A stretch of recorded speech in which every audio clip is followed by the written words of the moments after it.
Governor Charlie Baker's opening of golf courses was the first topic this golfer addressed during my weekly conversation with State Senator Becca Rausch. It was one of many topics we discussed when she joined me for a video interview on Thursday. Senator Rausch, let me begin by talking about something that I'm excited about. People don't know this, but every week when we finish this interview, I say, what's going on with the opening of golf courses? Every week. You found out late on Wednesday night and did not want to text me because it was so late, but I said I would have gladly got up for that. Golf courses are open. Do you have, first of all, how thrilled I am. I'm going to get some exercise finally.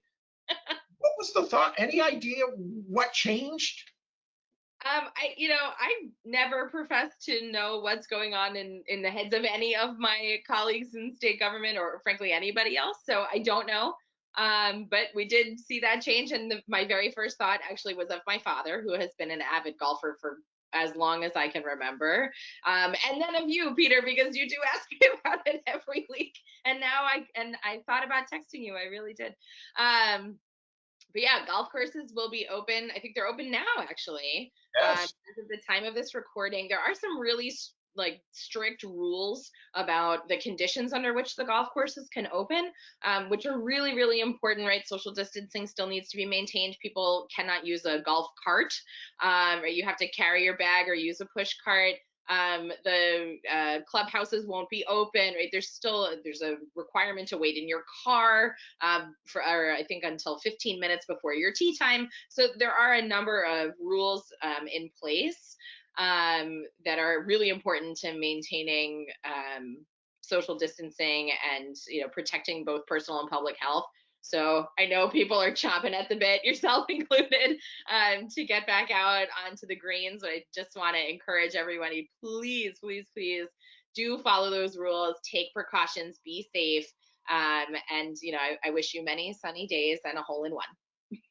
So thank you so much. I think it's important to note that this is more than just allowing people, especially for the private clubs with the big, allowing people a chance to play golf. This is really saving an industry. Well, it's certainly providing for some influx of funds, right, to the golf courses. The other than the grounds people, which are essential for purposes of maintaining safety, I believe that the other employees are still not permitted to work because they're still not essential.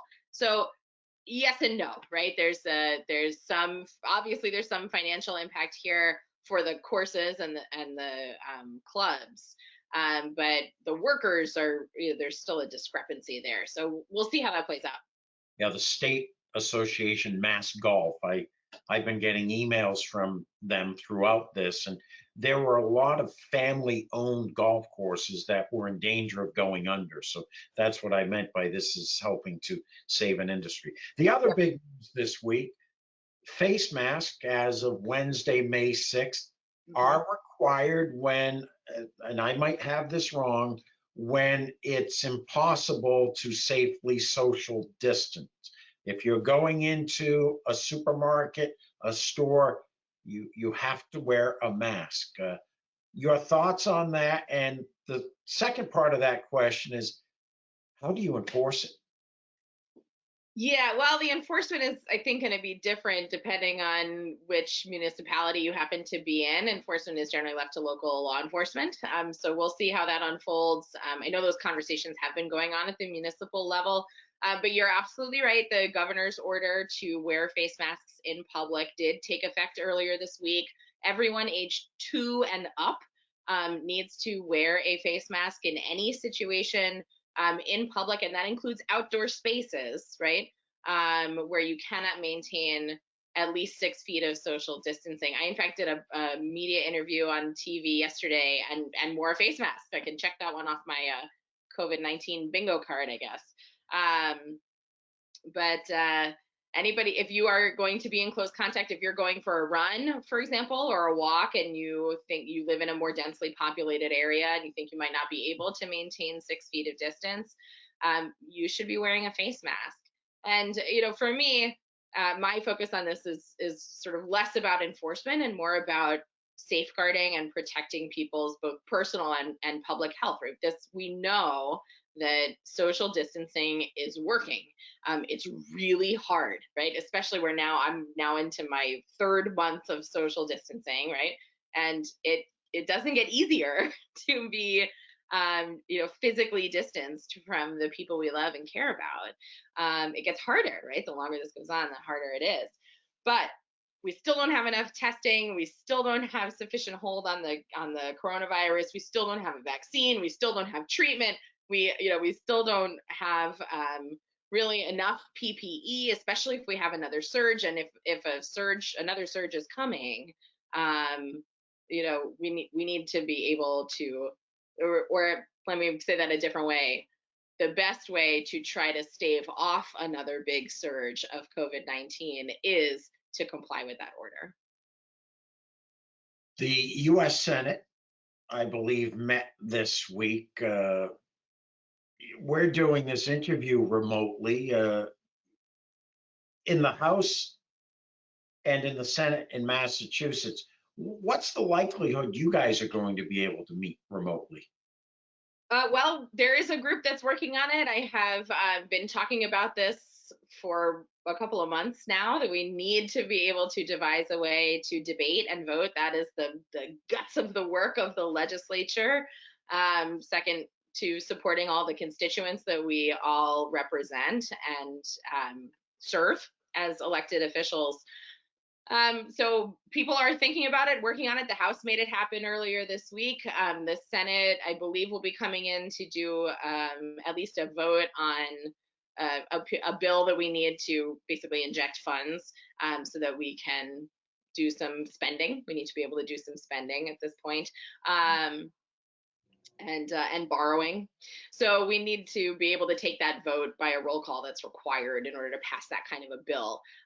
So we are going to be coming in at some point in the very near future to vote on that specific bill. It's known as a RANS bill, and then we'll see. Right? We are going to need to be able to take up bills that will not be unanimously approved. And unless we have the ability to debate and vote, we can't do any of those bills, because in an informal session, which is how we've been operating to date, any one senator, any one representative in the House can stop the bill. So, and that has happened, right? We've been able to get a lot of things done, including a number of municipal bills, which have been high on my list as the municipalities chair. But we have more things that we need to do, and I expect that there will be some dissent, and that's okay. That's, we certainly wouldn't expect everybody to agree on everything. But we have to have a process for that. You filed legislation along with a colleague in the House to allow voting by mail in the September 1st state election, the November, of course, election, but municipal elections weren't part of that. What's the chances that cities and towns will be able to do that in the future? Yeah. Well, you'll be pleased to know for the towns, including North Attleboro and Plainville, that have spring elections. That was actually the very first bill that we passed in this pandemic period, was to allow for an extension or delay, effectively, of municipal local elections in this spring, and also drastically expand voting by mail in those town elections. And so we actually just launched on our website earlier this week, BeccaRauschMA.com/VBM local, vote by mail local, a whole set of information points about how to vote by mail so that you can still engage in democracy without sacrificing personal or public health. You do have to request your ballot, your mail-in ballot, and I've put on the website instructions for each of the towns in my Senate district as to how to submit that form, along with a link directly to the form. You can't fill out the form online, unfortunately. So you'll have to print it and fill it out, and then either scan it and email it back if email is available, or drop it off if there's a drop box, or send it in the mail, in just postal mail. And then the town clerks send you your mail-in ballot, and then you can fill that out by mail and send that back. It's important that you get that done early, because in order to count, your mail-in ballot needs to be received by the clerk by your local election day. And again, all that information is available on my website. North Attleboro no longer has town meeting. Plainville still does. They announced this week that their town meeting is being moved back to late June. Mhm. Take us through that and the decisions. And if it's not safe to do so in late June, what does a town do? Yeah, I've been really hard at work on this. Plainville is a town that has open town meeting. There are other towns in the district that have representative town meeting. Each of those town meeting, I happen to love town meeting. I love sort of raw democracy. It's great to see all these people sort of coming together and figuring out how you want your town to function. Um, so the legislature, through my committee, has already passed a number of bills allowing for deficit spending from towns or by towns, and to amortize that debt over the next several fiscal years.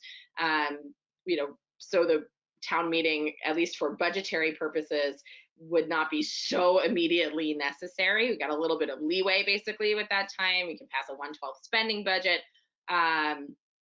We just passed the Senate a bill that we're calling Muni 3. It's the third in a series of municipal bills. So the Senate passed it. It's now before the House for its consideration. But that would allow towns like Plainville with an open town meeting structure to reduce the quorum down to 10% actually of the original quorum numbers. Specifically to take up budgetary matters, but nothing else. So if you want to operate under that reduced quorum function, if, for example, you have a really big room and you could come in with a face mask and maintain 6 feet of distancing, that's an option. Provided you can comply with the 10 people or less, that's a really small number. Maybe you can do it over the phone. For a representative town meeting, we did provide this phone or video remote possibility.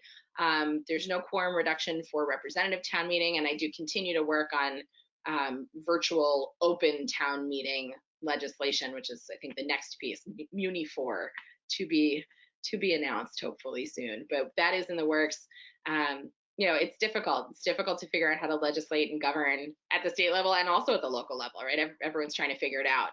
And so I'm glad that bill passed through the Senate and is now over to the House.